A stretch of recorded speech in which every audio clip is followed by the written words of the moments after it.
La création du festival, c'était plusieurs jeunes musiciens, on sortait du conservatoire, et puis c'était réunis par Yves Petit-Devoise l'idée de faire de la musique, mais pas jouer des concertos, mais c'était faire de la musique de chambre, ce qu'on aimait, on adorait faire à l'époque. On a fait nos premiers quintets, quatuors, trios, Schubert, Brahms, Beethoven, ici dans cette salle Élie de Brignac. On avait découvert l'endroit avec des grands yeux émerveillés. C'était nos premiers concerts vraiment importants. On commençait juste tous à être un peu à droite à gauche, mais c'est vraiment ici qu'on s'est réunis et c'est très beau de voir que 21 ans après, on a vieilli, on a pris des cheveux blancs, mais il y a des générations qui se sont succédées et c'est formidable de pouvoir les voir évoluer et chacune s'envoler de leurs propres ailes.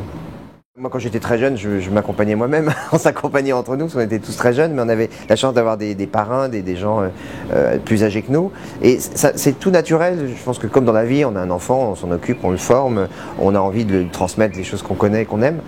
Dans la musique, c'est la même chose. Et je trouve qu'il n'y a rien de plus merveilleux que de pouvoir être sur scène et dialoguer en musique avec un plus jeune et un plus âgé aussi. Moi, j'aime les différences de génération. Et on s'apporte une énergie différente. Là, on joue avec des jeunes qui ont 15 ans de moins que nous.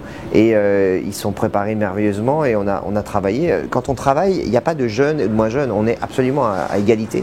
C'est ce que j'avais appris avec Abado à l'époque où on était vraiment, on regardait avec des grands yeux parce que c'était une star et en même temps on était de musiciens égaux sur scène. Et je pense que c'est une chose très importante qui m'a appris beaucoup et on a essayé de le faire ici.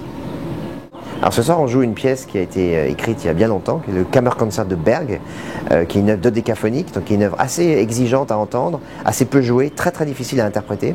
C'est 13 instruments à vent, un piano, un violon et un chef d'orchestre. Donc c'est vraiment les trois groupes, le groupe des cordes représenté par le violon, des claviers avec le piano et le groupe des vents. C'est une formation qui est très différente de ce qu'on a l'habitude d'entendre. C'est pas un vrai concerto, c'est pas non plus une vraie œuvre de musique de chambre, c'est donc un concerto de chambre. Et c'est une œuvre en 3 parties, une première partie où le piano joue avec les vents, une deuxième partie où le violon joue avec les vents, et une cadence violon-piano, et puis une troisième partie où tout le monde joue ensemble.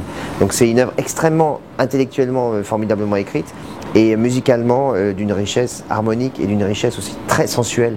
C'est une pièce qui est, faut pas s'arrêter au côté formel du terme, c'est vraiment une œuvre qu'il faut écouter je pense plusieurs fois pour vraiment rentrer dedans, mais je vous encourage à le faire.